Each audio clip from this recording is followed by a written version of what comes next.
ابراہیم علیہ السلام کے لیے آگ جلائی گئی، وہ ایسی جلی کہ اوپر سے پرندہ اڑے تو نیچے گر جائے جل کر، اور ایسی جلی کے قریب جانا مشکل ہو گیا، پھینکنا مشکل ہو گیا، پھینکیں کیسے؟ قریب جائیں تو پھینکیں۔ اتنی بھڑک اٹھی کہ اوپر سے اڑتا پرندہ بھی اس کے شعلوں کی زد میں آتا تھا، اور قریب جانے کا سامان ختم، قریب جائیں تو خود جلتے تھے۔ تو ابراہیم علیہ السلام سے کہنے کہ چلو آگ میں چلے جاؤ، وہ کہنے کہ میں کیوں لوں، پھینکو مجھے۔ اب ان کو سمجھ میں نہ آئے پھینکیں کیسے، تو ایسی وہ کوئی چیز تو ایجاد ہوئی نہیں تھی وہ جس سے پھینکا جائے، بڑے پریشان، اب کیا کریں، قریب جائیں تو خود جلیں۔ تو شیطان آیا، اس نے ان کو منجنیق تیار کر کے دی، ایک بڑی غلیل، بعد میں یہ توپ بن گئی، پتھر پھینکنے کی توپ۔ تو اس میں جیسے ایک سپرنگ کے ساتھ اس کو یوں کھینچا، پھر اس کو چھوڑا تو اس نے پش کیا اور یوں چیز اڑتی ہوئی آگے جائے۔ تو اس نے ان کو منجنیق تیار کر کے دی، اس میں انہوں نے ان کو باندھا، ہاتھ پاؤں باندھ کے ڈالا اور چھوڑ دیا۔ اب سارے منتظر ہیں، جو ہی آگ میں جائے گا نا فوراً جل کے ختم ہو جائے گا۔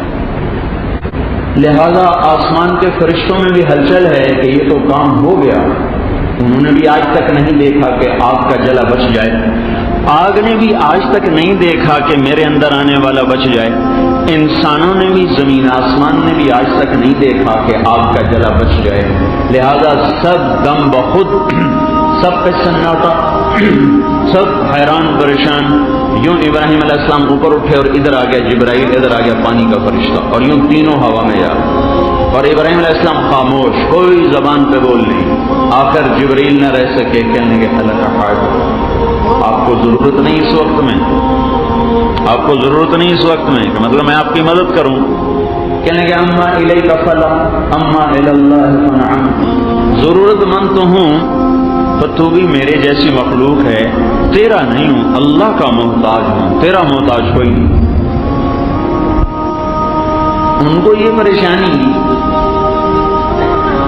کہ یہ تو نہ مانگ رہے نہ ہم سے کہہ رہے، تو کہنے لگے اچھا اگر اللہ کے محتاج ہو، مجھ سے نہیں مانگتے تو اللہ سے تو مانگو، اللہ سے تو مانگو۔ تو ارشاد فرمایا کیا وہ دیکھ نہیں رہا کہ میں کہاں جا رہا ہوں؟ حسبی سؤال علمہ بحالی، میرا حال ہی سوال ہے، کیا خبر وہ جلانا چاہتا ہو، میں بچنے کی دعائیں کر بیٹھوں تو کہیں منشا کے خلاف نہ ہو جائے، اور اگر وہ جلانا بچانا چاہتا ہے تو پھر میرا حال معلوم ہے، اسے ضرورت نہیں ہے میرے کہنے کی۔ تو اللہ تعالیٰ اب ایک یہ صرف قصہ نہیں سنا رہا ہے، اللہ ایک ذہن بنا رہا ہے کہ اے میرے بندو، یہ ساری کائنات تمہارے رب کی غلام ہے، اس سے وہ ہوتا ہے جو تمہارا اللہ چاہتا ہے۔ جب آگ کے شعلوں پر آئے تو اللہ کا حکم بدل گیا، یا نار کونی بردن وسلاما علی ابراہیم، اے آگ ٹھنڈی ہو جا۔ اس طاقت سے یہ حکم آیا کہ ابراہیم علیہ السلام تو کانپنے لگے، پھر حکم آیا وسلام، سلامتی کے ساتھ آگ نے باہیں پھیلا دی جیسے ماں بچے کو کے لیے باہیں پھیلاتی ہے، گود میں لیا جیسے ماں بچے کو گود میں لیتی ہے، آرام سے انگاروں پہ بٹھایا جیسے ماں بچے کو پنگوڑے میں لٹاتی ہے۔ اللہ تعالیٰ نے آگ کو ٹھنڈا کر دیا، شفاف کر دیا، سفید کر دیا۔ جبریل نے آ کے پر مارا، پانی کا چشمہ، دوسرا پر مارا، انار کا درخت۔ یہ وہ نظام چل رہا ہے جو اسباب سے بالا تر ہے۔ آگ میں پانی کا کیا تصور، اور ایک پر مار کے اس میں سے درخت نکلے، نکلتے ہی بڑا ہوتی پھل دے، پھل پک جائے، یہ سارا علم زراعت کے خلاف ہے۔ آج ساری باٹنی اور ساری کیمسٹری کا علم فیل ہو گیا۔ آگ میں جانے کے بعد کیمیکل ریئیکشن ہونا چاہیے، تو کیمسٹری کا علم ختم ہو گیا، اور آگ میں درخت کا کیا تصور، تو باٹنی کا علم سارا فیل ہو گیا۔ اللہ تعالیٰ نے ساری باٹنی، ساری کیمسٹری کو ایک حکم سے توڑ کے دکھا دیا کہ تمہارا سارا علم اس وقت تک نفع دیتا ہے جب تک اللہ چاہتا ہے، جب اللہ اسے بدلتا ہے تو کائنات مل کر اس کے فیصلوں کو ہٹا نہیں سکتی۔ پانی اگلتا ہوا ٹھنڈا، درخت سایہ دار، پھلدار، مزیدار انار کا، اور ابراہیم علیہ السلام کو کپڑے پہنائے جو نہ کھڈی سے نکلے، نہ مل سے نکلے، نہ کاٹن سے نکلے، نہ فائبر سے نکلے، اللہ کے دست قدرت سے وجود میں آئے۔ اور ابراہیم علیہ السلام کو پہنائے گئے، آگ کو صاف و شفاف کر دیا، سارے بابل نے منظر دیکھا کہ وہ بیٹھے ہیں ابراہیم، حتیٰ کہ باپ بھی پکار اٹھا، نعم رب ربک یا ابراہیم، ابراہیم تیرے رب کے کیا کہنے ہیں، بڑا زبردست ہے تیرا رب، بڑا زبردست ہے تیرا رب۔ ایمان نہیں نصیب ہوا، لیکن اللہ کی عظمت ایک دفعہ اس کے منہ سے بھی نکلی کہ اللہ بڑی طاقتور ذات ہے۔ یہ قصہ سنانے سے ہمیں کیا اللہ بتلانا چاہتے ہیں؟ ہمیں یہ بتلانا چاہتے ہیں کہ مادیات کے، نباتات کے، جمادات کے، سونے چاندی کے غلام بن کے مت چلو، سب کچھ اللہ کا ہے، اللہ کے غلام بن کے چلو، یہ اللہ ہمیں بتانا چاہتے ہیں۔ یا اللہ میں نے تو اپنے بچے کو اور بیگم کو تیرے اس وادی میں جس میں نہ گھاس ہے، نہ تنکا ہے، نہ درخت ہے، نہ پانی ہے، نہ انسان ہے، غیر ذی زرع، میں نے وہاں چھوڑ دیا ہے، تو جان اور یہ تیرے بندے ہیں اور یہ جانے، اور واپس چلے گئے۔ ستارے بھی جھانک جھانک کے دیکھتے ہوں گے کہ یہ بی بی یہاں کیا کر رہی، پتھر پہاڑ بھی گمسم تو پہلے ہی ہوتے ہیں، لیکن ان کی بھی دل کلیجے ہل گئے ہوں گے کہ یہ کیا ہو رہا ہے یہاں۔ اللہ کی طرف سے حکم آیا کہ بچے کو میرے نام پہ قربان کر دو۔ وہ چھری ہاتھ میں لی، اس پوزیشن میں آسمان کو دیکھا، یا اللہ کیا تو مجھ سے ناراض ہو گیا ہے کہ میرے دل میں اسماعیل کی محبت بہت جگہ پکڑ گئی ہے؟ نہیں میرے مالک، دیکھ میں آج تیرے نام پہ قربان کر رہا ہوں، یا میرا کوئی امتحان ہے تو مجھے اس میں کامیابی دے۔ تو آسمان کے فرشتے بھی رونے لگے۔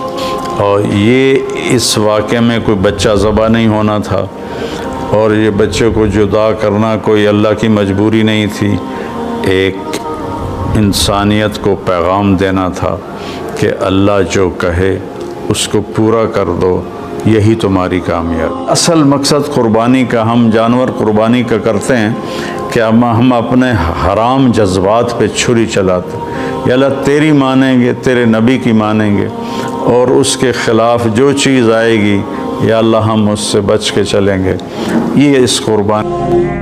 السلام علیکم ورحمۃ اللہ وبرکاتہ۔ بسم اللہ الرحمن الرحیم، والصلاة والسلام علی رسولہ الکریم وعلی آلہ وصحبہ اجمعین۔ اللہ تعالیٰ نے ہمیں یہ زندگی دی ہے ایک امتحان کے لیے، اور بہت مختصر امتحان ہے، چند دہائیوں میں زندگی کا اختتام ہو جاتا ہے، پھر ہم ایک ہمیشہ کی زندگی میں داخل ہو جاتے ہیں جہاں کا دار و مدار ہمارے اعمال پر ہے۔ اگر اچھے اعمال ہیں تو بہت خوبصورت زندگی کی ابتدا ہوگی، پھر انتہا نہ ہوگی۔ اگر اللہ کو ناراض کر کے کوئی مر گیا تو بہت خوفناک انجام ہوگا۔ اس بات کو سمجھانے کے لیے اللہ نے 1.25 لاکھ نبیوں کو بھیجا، اور ایک ہی اللہ تبارک و تعالیٰ کی ہم سے ایک ڈیمانڈ ہے، مطالبہ ہے، عبدی انت ترید و انا ارید ولا یکون الا ما ارید۔ میرے بندے، ایک تو ارادہ کرتا ہے، ایک تیرا رب ارادہ کرتا ہے، ہوتا وہ ہے جو تیرا رب چاہتا ہے، تو ایک ڈیل کر مجھ سے، فَإِن سَلَّمْتَ لِي فِي مَا أُرِيدُ كَفَيْتُكَ فِي مَا تُرِيدُ۔ تو میری مان لے دنیا میں، پھر میں ہمیشہ کے لیے تیری چاہت کو پورا کر دوں گا۔ وَإِن لَمْ تُسَلِّمْ لِي فِي مَا أُرِيدُ أَتْعَبْتُكَ فِي مَا تُرِيدُ وَلَا يَكُونُ إِلَّا مَا أُرِيدُ۔ اور اگر تو نے وہ میرا چاہا پورا نہ کیا تو میں تجھے تیری چاہتوں میں تھکا دوں گا، اور ہوگا وہی جو تیرا رب چاہے گا۔ اس مختصر زندگی کو اللہ کی اطاعت میں گزار دیں، جو وہ چاہتا ہے وہ کر دیں، جس سے روکتا ہے اس کو چھوڑ دیں۔ ابراہیم علیہ السلام کی قربانی اسی سبق کو دہرایا گیا ہے، اور اس میں ہمیں یہی سبق دیا گیا ہے کہ اللہ جو مانگے وہ دے دیا جائے۔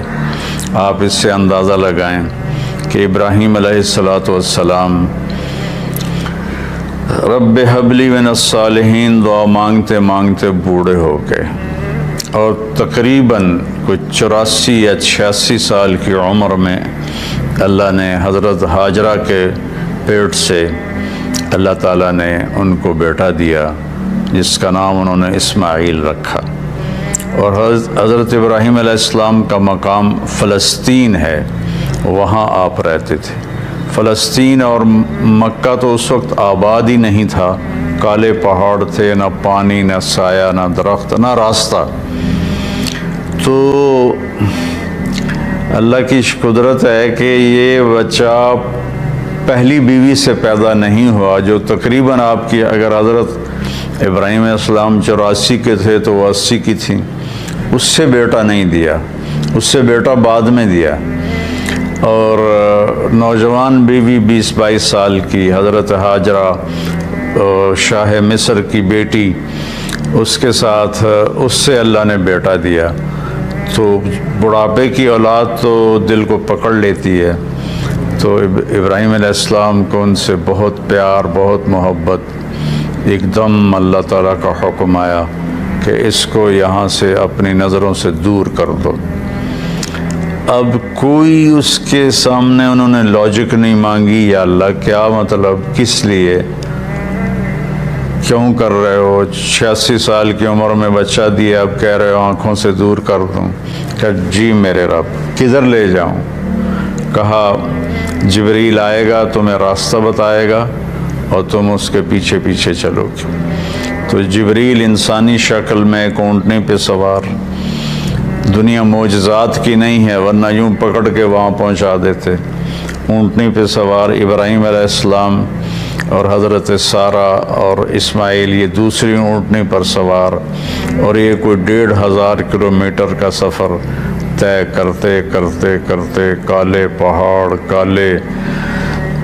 کالی راتیں اور صحرا اور دشت و بیاباں اور کہاں کہاں سے گزار کر جب مکہ پہنچے، جہاں 4 پہاڑ تھے ایسے، ایک صفا، ایک مروہ، ایک جبل ابی قبیس، ایک کو جبل ہندی کہتے تھے، وہ تو مٹا دیا ہے سارا۔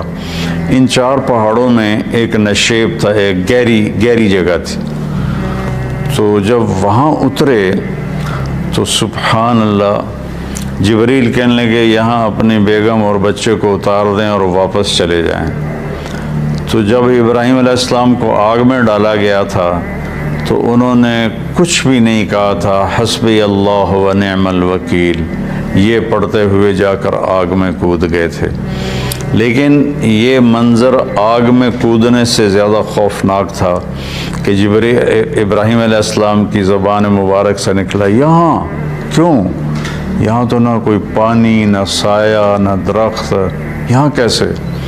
تو جبریل نے عرض کیا کہ آپ کے رب کی منشا ہے کہ یہ اس کو یہیں چھوڑ دیا جائے، اس بچے کی نسل سے آخری نبی پیدا ہوں گے، یہاں یہ اللہ کا گھر بنائیں گے۔ تو جبریل تو 3 دن وہاں، جبریل تو چلے گئے، ابراہیم علیہ السلام نے وہاں ان کے لیے کوئی تھوڑا چھپر وغیرہ یا بنایا یا نہ بنایا، یا کسی کیکر کے نیچے، واللہ عالم، تاریخ خاموش ہے۔ اور وہ وہاں ان کو چھوڑا اور واپس ہو لیے۔ جب واپس ہوئے تو حضرت ہاجرہ کہنے لگی یہ آپ کدھر جا رہے ہیں؟ اور حکم تھا جواب نہیں دینا، وہ خاموش۔ تو حضرت ہاجرہ بچے کو گود میں لیا ہوا ساتھ ساتھ چل رہی ہیں، وہ اونٹنے کی رسی پکڑ کے پیدل وہ بھی چل رہے ہیں۔ 3 میل تک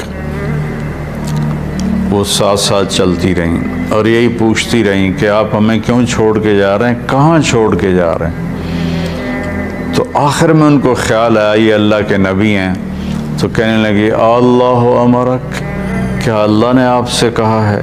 تو ابراہیم علیہ السلام نے سر ہلایا کہ ہاں، کہ اذن لن یضیعنا اللہ۔ ایک اور ہاجرہ نے جنم لیا جس کا ایمان فرشتوں سے بھی اوپر جا چکا تھا، اور انہوں نے تنک کے کہا جاؤ پھر، اللہ ہمیں کبھی ضائع نہیں کرے گا۔ اور اپنے ایک دم ان کی ہمت جوان ہو گئی۔ اور وہاں ابراہیم علیہ السلام اونٹنی پہ سوار ہوئے اور چلتے چلتے پہاڑی پر چڑھے۔ حضرت ہاجرہ ان کو دیکھ رہی ہیں، دیکھ رہی ہیں، دیکھ رہی ہیں، پہاڑی سے نیچے اتر گئے۔ یہ بوجھل قدموں سے واپس ہوئیں تو ابراہیم علیہ السلام وہاں جب بچے سے بیوی سے اوجھل ہو گئے تو اونٹنی سے اتر گئے اور پھر اللہ کے سامنے ہاتھ اٹھائے، ربنا انی اسکنت من ذریتی بواد غیر ذی زرع عند بیتک المحرم۔ یا اللہ میں نے تو اپنے بچے کو اور بیگم کو تیرے اس وادی میں جس میں نہ گھاس ہے، نہ تنکا ہے، نہ درخت ہے، نہ پانی ہے، نہ انسان ہے، غیر ذی زرع، میں نے وہاں چھوڑ دیا ہے، تو جان اور یہ تیرے بندے ہیں اور یہ جانے، اور واپس چلے گئے۔ تو میں سوچا کرتا ہوں، ہمارے بچے چھوٹے چھوٹے تھے تو رات کو جب بجلی چلی جاتی تھی اور کسی کی آنکھ کھلتی تھی تو وہ چیخیں مارنا شروع کر دیتا تھا اندھیرے سے ڈر کے۔ اور آپ تھوڑا سا تصور فرمائیں، مستور آدمی سن رہی ہیں، مرد بھی سن رہے ہیں، ایک ماں ہے، اور خاص طور پر ماں کے احساسات کو ماں ہی محسوس کر سکتی ہے کہ جب رات آئی ہوگی، کالی سیاہ رات اور کالے پہاڑ اور کالے پتھر، سنسان وادی اور تیز ہوائیں، تو اس تنہا ستارے بھی جھانک جھانک کے دیکھتے ہوں گے کہ یہ بی بی یہاں کیا کر رہی۔ پتھر پہاڑ بھی گمسم تو پہلے ہی ہوتے ہیں، لیکن ان کی بھی دل کلیجے ہل گئے ہوں گے کہ یہ کیا ہو رہا ہے یہاں۔ ایک عورت بیٹھی ہوئی ہے، 20-22 سال کی عمر ہے، مصر کی شہزادی ہے اور بچے کو گود میں لیے بیٹھی ہے۔ تو اس طرح سے یہ ایک زندگی شروع ہوئی، اور 3 دن کے بعد پانی بھی ختم ہو گیا اور چھاتیوں کا دودھ بھی ختم ہو گیا، چونکہ کھانا ختم ہو گیا۔ تو پھر جو صفا مروہ کے ساتھ انہیں پتہ تھا کوئی نظر نہیں آئے گا، کچھ نہیں ہوگا، صفا پہ چڑھی، ادھر دیکھا ادھر دیکھا، اونچے کوٹھے تے چڑھ دیکھا، ادھر دیکھا ادھر دیکھا، کوئی نظر۔ پھر نیچے اتری، پھر جہاں بچہ نظروں سے غائب ہو گیا وہاں دوڑ لگائی اور پھر مروہ پہ چڑھی۔ آج ہم سیدھا ایئر کنڈیشن وہاں انہوں نے ہال بنا، گیلری بنا دیا ہے، لیکن ہم چلتے چلتے تھک جاتے ہیں۔ وہ پتھروں سے ٹکراتی ہوئی اور کانٹوں سے الجھتی ہوئی، کبھی صفا کبھی مروہ، کبھی صفا کبھی مروہ، 7 چکر لگائے۔ شکر ہے وہ 7 پر ہی تھک کے بیٹھ گئیں، زیادہ لگاتی تو شاید کوئی صفا مروہ کے صحیح کر بھی نہ سکتا۔ تو پھر وہ گر گئیں اور بے بسی سے اپنے بچوں کی طرف نظریں دوڑائیں کہ وہ نہیں چاہتی تھیں کہ بچہ میری گود میں مرے، کہ میں یہاں مر جاؤں وہ وہاں مر جائے۔ لیکن وہاں ایک نوجوان کو دیکھا تو پھر ممتا زندہ ہو گئی، انہوں نے اپنی پوری طاقت کو جمع کر کے دوڑ لگائی۔ جب وہاں پہنچیں تو وہ نوجوان تو غائب ہو چکا تھا، وہ جبریل تھے انسانی شکل میں، انہوں نے پر مارا اور وہاں سے پانی کا چشمہ نکلا۔ دنیا کا سب سے زیادہ چلنے والا کنواں ہے زمزم، اور آج تک اس کے پانی کا سورس معلوم نہیں، یہ پانی آتا کہاں سے ہے۔ تو اس طرح اسماعیل علیہ السلام پروان چڑھے، اور پھر میرے رب کا دوسرا حکم آ گیا کہ اللہ کی طرف سے حکم آیا کہ بچے کو میرے نام پہ قربان کر دو۔ اب ایک بوڑھا باپ جس کو 86 سال کی 84 سال کی عمر میں بچہ میں، فلما بلغ معه السعی، جب وہ دوڑنے بھاگنے لگ گیا، 5-6 سال کے ہو گئے ہوں گے، تو اس عمر میں تو بچہ کا تصور آنکھوں میں بس جاتا ہے، دل میں بس جاتا ہے۔ اللہ نے کہا جاؤ ذبح کر دو۔ تو فلسطین سے چھری اٹھا کر چلنا اور مکے تک پہنچنا، اور ہر قدم پہ سوچنا کیا بنے گا، میں کیسے کروں گا۔ 90 سال عمر ہو چکی ہے، 90 سال میں تو اعضاء کمزور ہوتے ہیں اور مرغی کو ذبح کرنا بھی مشکل نظر آتا ہے، چہ جائے کہ بچے کو ذبح کرنا۔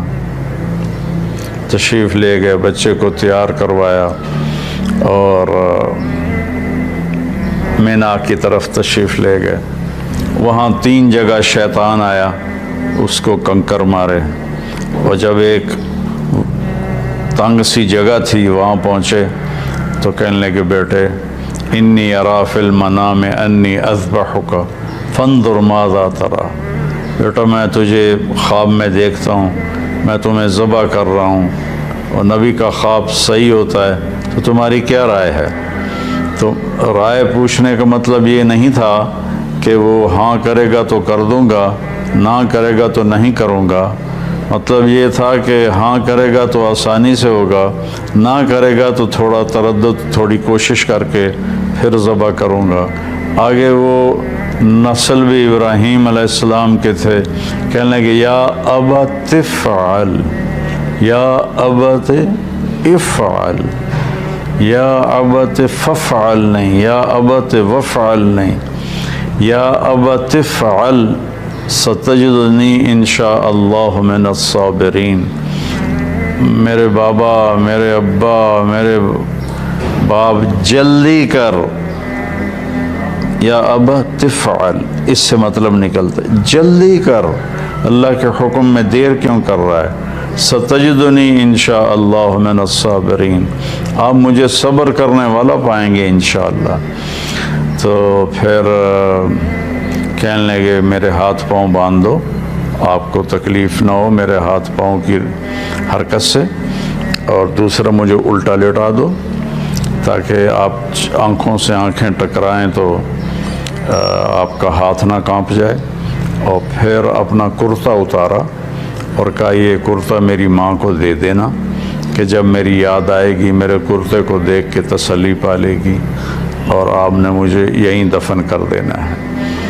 اور یہ کہہ کر انہوں نے ہاتھ پاؤں باندھے اور ان کو الٹا لٹایا، اپنی آنکھوں پہ پٹی باندھی اور ان کی کمر پہ گھٹنا رکھا، سر کے بال پکڑ کے اوپر اٹھائی گردن اور چھری ہاتھ میں لی، اس پوزیشن میں آسمان کو دیکھا، یا اللہ کیا تو مجھ سے ناراض ہو گیا ہے کہ میرے دل میں اسماعیل کی محبت بہت جگہ پکڑ گئی ہے؟ نہیں میرے مالک، دیکھ میں آج تیرے نام پہ قربان کر رہا ہوں، یا میرا کوئی امتحان ہے تو مجھے اس میں کامیابی دے۔ تو آسمان کے فرشتے بھی رونے لگے۔ 2 دفعہ آسمان کے فرشتے روئے ہیں، ایک جب ابراہیم علیہ السلام کے ہاتھ میں چھری تھی اور اسماعیل کی گردن ایسے اوپر اٹھی ہوئی تھی، اور ایک دفعہ جب طائف میں ہمارے نبی کو پتھر پڑے اور آپ بے ہوش ہو کے گر گئے، تو ایک اس وقت سارے آسمان کے فرشتے روئے۔ یہ کہ اگر اللہ اکبر کہہ کے چھری چلا دی، اللہ نے چھری کو حکم دیا نہیں چلنا، وہ نہیں چلی، دوبارہ چلائی نہیں چلی، سوارہ چلائی نہیں چلی، پھر گئے اور ایک پتھر پہ اس کو تیز کیا، تیز کر کے آئے تو پھر اللہ نے کہا کہ بس اب میرے ابراہیم نے میرا حکم پورا کر کے دکھا دیا، جبریل جنت سے ایک چھترا لے کر جاؤ اور اسماعیل کو نکال لو اور اس کو ڈال دو۔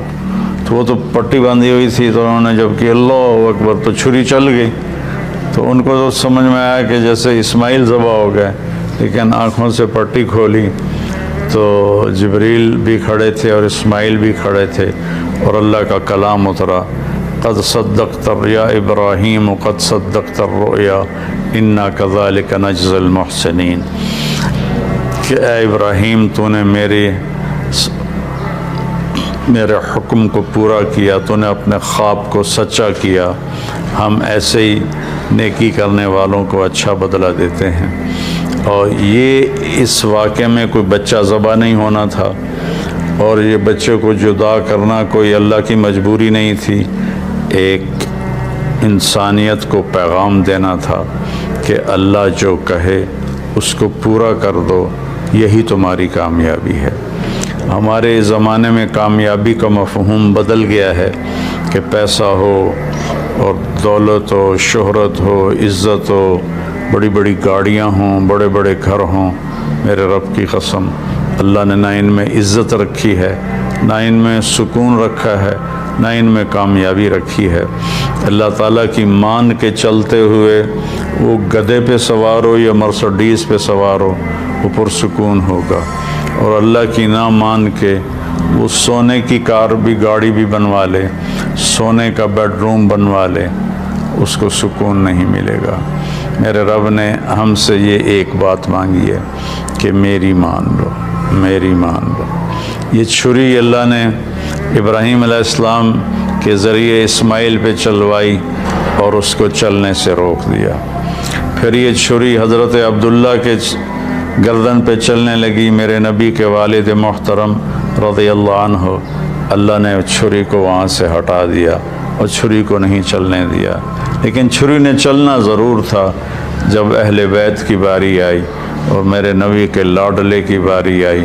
حسین منی و انا منہ، حسین منی و انا منہ، حسین منی و انا منہ۔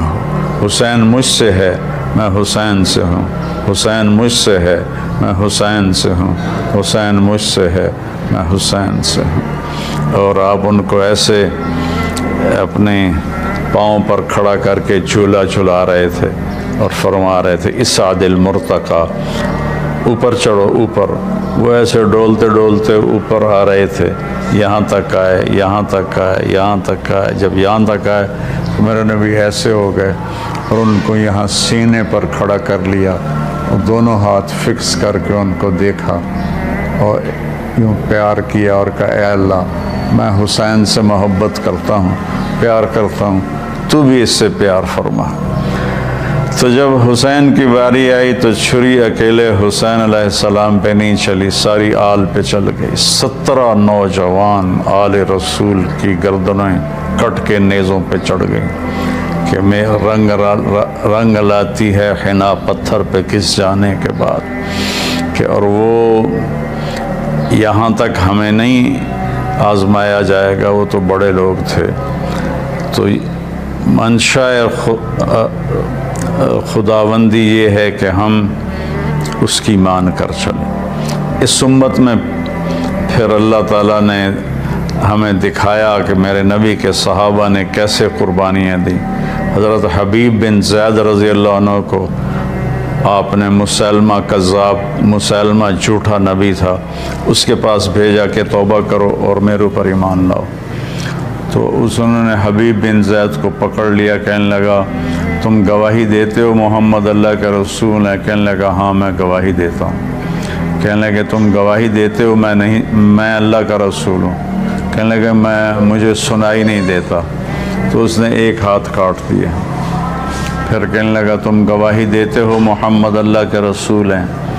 کہنے لگے ہاں میں گواہی دیتا ہوں، محمد اللہ کے رسول ہیں صلی اللہ علیہ وسلم۔ کہا تم گواہی دیتے ہو کہ میں اللہ کا رسول ہوں؟ کہا مجھے سنائی نہیں دیتا۔ اس نے دوسرا ہاتھ کاٹ دیا۔ پھر کہنے لگا تم گواہی دیتے ہو محمد اللہ کا رسول ہے؟ کہا ہاں۔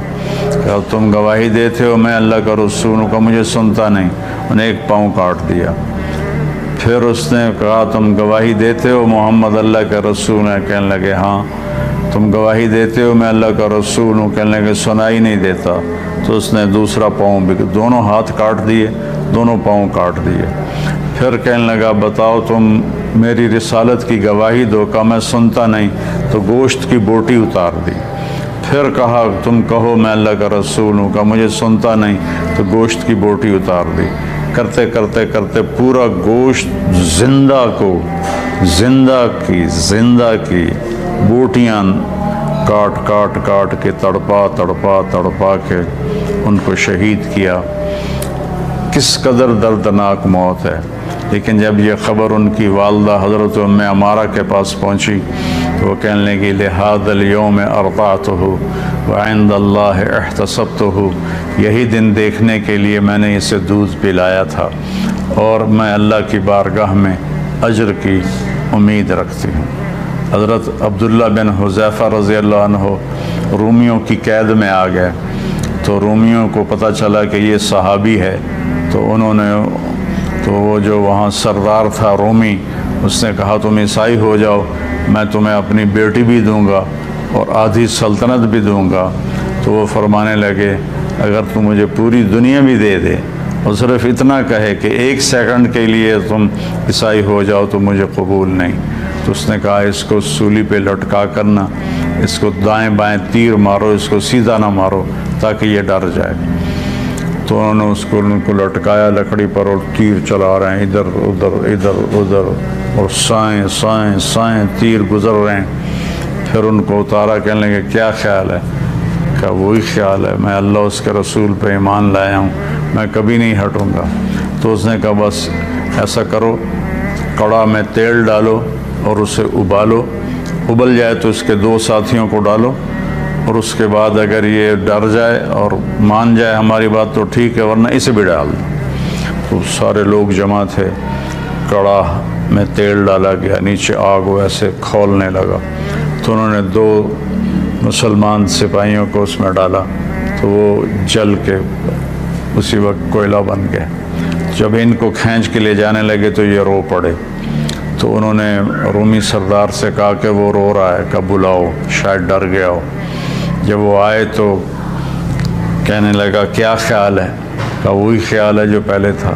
کہا پھر تم روئے کیوں ہو؟ کہا رویا اپنی بے بسی پر ہوں، میری ایک جان ہے جو اللہ پہ ایک پل میں قربان ہو جائے گی، کاش میرے جسم پر جتنے بال ہیں اتنی میری جانیں ہوتی اور میں ایک ایک جان کو تیل میں ڈال کے اللہ پہ قربان کرتا۔ تو رومی کا چہرہ ایک دم بدل گیا، اس نے سر جھکا لیا، کہنے لگا میرے ماتھے پہ بوسہ دے دے، میں تمہیں چھوڑ دوں گا۔ کہنے لگا نہیں، میرے سارے ساتھیوں کو چھوڑ۔ تو اس نے کہا سب کو چھوڑ دوں گا۔ تو حضرت عبداللہ بن حذیفہ نے اس کے ماتھے پہ بوسہ دیا، انہیں 200 کے 200 آدمی سوائے 2 جو شہید ہو گئے سارے چھوڑ دیے۔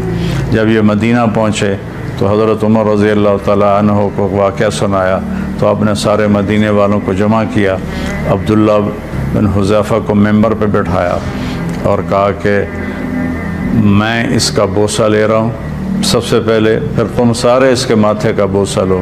تو حضرت عمر نے ان کے ماتھے کا بوسہ لیا اور باقی سب صحابہ نے پھر ان کا بوسہ لیا۔ اور یہ مزاج کے ایسے تھے کہ اتنے مزاحیہ تھے، اتنے مزاحیہ مزاج کے تھے کہ ان کو حمار کہتے تھے۔ اور ایک دفعہ کسی نے شکایت کی یا رسول اللہ یہ عبداللہ بہت فضول باتیں کرتا ہے، سبحان اللہ، اور ایسی ہی بیکار باتیں کرتا رہتا ہے۔ تو آپ نے فرمایا دعوہ فإنہ یحب اللہ ورسولہ، اسے کچھ نہ کہو، یہ اللہ اس کے رسول سے پیار کرتا ہے۔ تو یہ اصل مقصد قربانی کا، ہم جانور قربانی کا کرتے ہیں کہ ہم اپنے حرام جذبات پہ چھری چلاتے ہیں، یا اللہ تیری مانیں گے، تیرے نبی کی مانیں گے، اور اس کے خلاف جو چیز آئے گی یا اللہ ہم اس سے بچ کے چلیں گے۔ یہ اس قربانی کا فلسفہ ہے۔ اللہ مجھے، میرے سارے بہن بھائی اور پوری امت مسلمہ کو، میرے پاکستانی عوام کو اللہ اس کی سمجھ نصیب فرمائے، مجھے بھی سمجھ نصیب فرمائے کہ جب ہم دنیا سے جائیں تو اللہ ہم سے راضی ہو، ایسے نہ جائیں کہ اللہ ہم سے ناراض ہو۔ السلام علیکم ورحمۃ اللہ۔ اللہ کہتا خلط عملا صالحا وآخر سیئا، میرے کچھ بندے ایسے ہیں کبھی نیکی بھی کر لیتے ہیں، کبھی گناہ بھی کر لیتے ہیں۔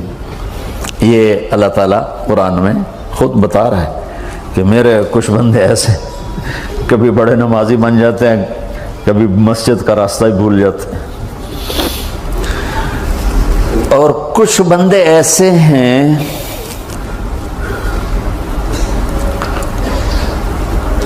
جنہوں نے جب سے آنکھ کھولی ہے اس دن سے لے کر آج تک ایک کام اللہ کو راضی کرنے والا نہیں کیا۔ ایسوں سے بھی دنیا بھری پڑی ہے، اور ایک بہت بڑا دنیا کا طبقہ ہے جو اللہ کو جانتا ہی نہیں ہے، جانتا ہے تو غلط طریقے سے جانتا ہے، اور ایک بہت بڑا طبقہ ہے جو اللہ کو مانتا ہی نہیں، کہ ہے ہی کوئی نہیں، ایتھیسٹ ہوں میں ایتھیسٹ ہوں۔ تو میرے بھائیوں، میں اللہ کی قسم کھا کے کہہ رہا ہوں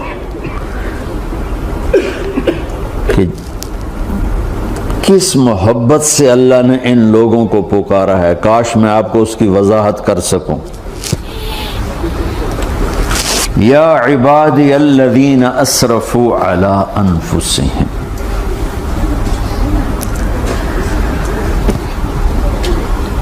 مجھے اپنے بیٹے پر بھی غصہ آتا ہے تو میں کہتا نکل جا، تو میری اولاد ہی نہیں ہے۔ میں دین سیکھنے جانا چاہتا تھا، میرے والد رحمۃ اللہ علیہ مجھے ڈاکٹر بنانا چاہتے تھے، میں اس سے بہتر راستہ اختیار کر رہا تھا، لیکن میرے باپ کی مرضی نہیں تھی، تو انہوں نے مجھے فرمایا جی تو مولوی بننا ہے تو میرے گھر ہی چوں نکل جا۔ میرے کانوں میں وہ الفاظ آج بھی گونج رہے ہیں۔ وہ میرے خالق نہیں تھے، میرے والد تھے، خالق تو میرا اللہ ہے، اور میں اللہ کی فرمان برداری کا ایک کام نہیں کرتا ہوں، اللہ کی فرمان برداری کا ایک کام نہیں کرتی مرد عورت، ٹھیک؟ تو اللہ کو غصہ اس حساب سے آنا چاہیے کہ بدبخت ہو، بے غیرت ہو، شرم نہیں آتی تنوں ڈوب کے مر جاؤ، میں قربان جاؤں۔ اللہ کہتا ہے یا عبادی، او میرے بندو۔ یہ پتہ کن کو کہہ رہا ہے؟ جو تبلیغ کرتے ہیں، جو علم پڑھتے ہیں، جو یہ بچے کی طرح مصلی پہ نماز پڑھاتے ہیں، جو میری طرح ممبر پہ بیٹھ کے دین بیان کرتے ہیں، جو راتوں کو اٹھ کے تہجد پڑھتے ہیں۔ میرے بندو،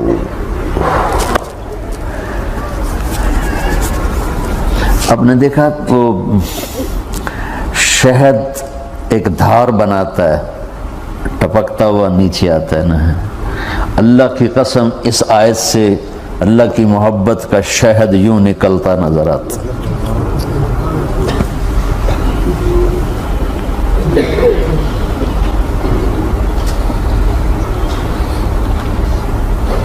یا عبادی، اللہ کو کہنا تھا اوے نافرمانو، کہنا یہ چاہیے تھا جو آگے لفظ میں بتاؤں گا نا، پھر آپ کو خود بخود میری بات واضح ہو جائے گی۔ اوے نافرمانو، بے غیرتو، میرا اللہ کہہ رہا ہے یا عبادی، میرے بندو، یا عبادی، یہ بھی ایک لہجہ ہے نا، یا عبادی۔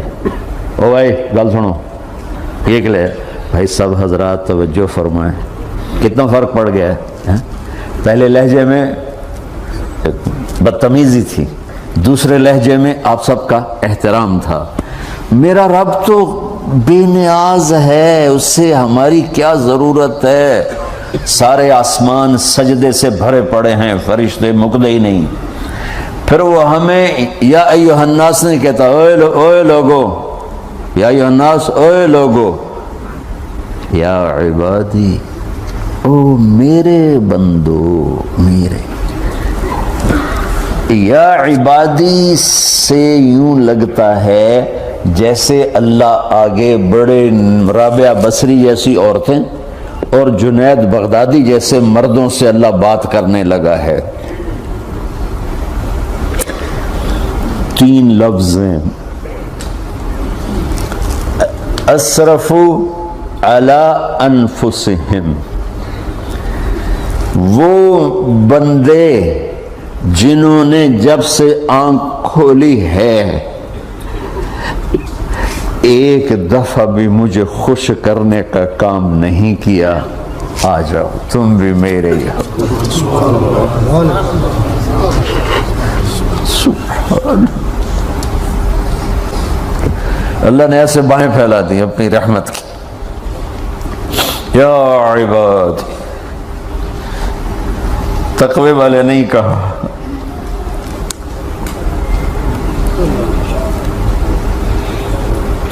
روزے والے نہیں کہا، پردے والی